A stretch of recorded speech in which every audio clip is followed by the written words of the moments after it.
Shalom Bapak Ibu Saudara, kita berjumpa lagi di dalam Mimbar Kecil Tuhan yang baik. Ada satu kata yang biasa diucapkan oleh anak-anak, terutama anak-anak balita, saat mereka sedang belajar berbicara.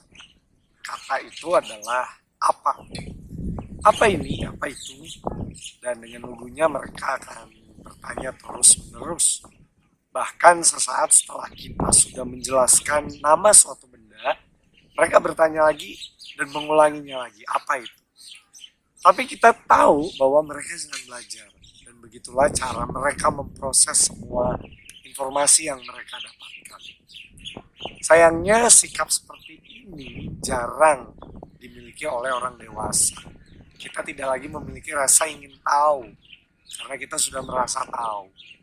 Kita tidak lagi bertanya apa atau mengapa, tetapi kadang kita datang dengan sebuah asumsi yang mungkin kita anggap sebagai suatu kebenaran, entah itu tentang seorang, tentang sebuah topik, ataupun apapun itu.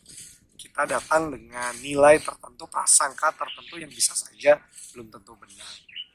Di dalam Alkitab, perjumpaan Petrus dan Cornelius menjadi kisah yang menarik untuk belajar tentang keterbukaan terhadap pengetahuan yang baru. Kisah Rasul 10 ayat 28 dan 29 berkata, ia berkata kepada mereka, kamu tahu betapa kerasnya larangan bagi seorang Yahudi untuk bergaul dengan orang-orang yang bukan Yahudi atau masuk ke dalam rumah mereka. Tetapi Allah telah menunjukkan kepadaku bahwa aku tidak boleh menyebut orang najis atau tidak tahir. Itulah sebabnya aku tidak berkeberatan ketika aku dipanggil lalu datang kemari. Sekarang aku ingin tahu apa sebabnya kamu memanggil aku. Kisah Petrus sendiri menggambarkan betapa ia sebenarnya mungkin bertanya-tanya tentang relasi antara orang-orang Yahudi dan orang non-Yahudi. Dalam perikop ini, Petrus sendiri menjelaskan betapa kerasnya larangan bagi seorang Yahudi untuk berelasi dengan orang yang bukan Yahudi.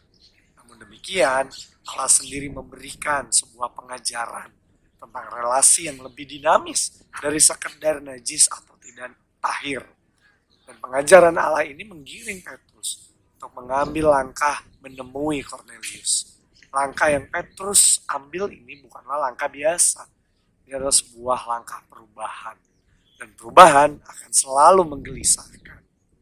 Mungkin dalam langkah kakinya menuju tempat di mana Cornelius tinggal, dia juga bertanya dalam hati, apakah ini benar? Cukup beranikah saya melakukan sesuatu yang tidak biasa, bahkan jauh dari kebiasaan yang selama ini saya lakukan? Tapi Petrus teguh melangkah, bahkan langkahnya menjadi langkah besar yang mencerahkan bagi banyak orang. Bapak Ibu Saudara, mari belajar bertanya.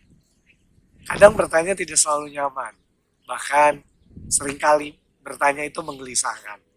Namun kita semua menyadari bahwa ada kebaikan di dalam sebuah perjalanan pembelajaran. Dan suara saya lagi serak Bapak Ibu, kayaknya masuk angin.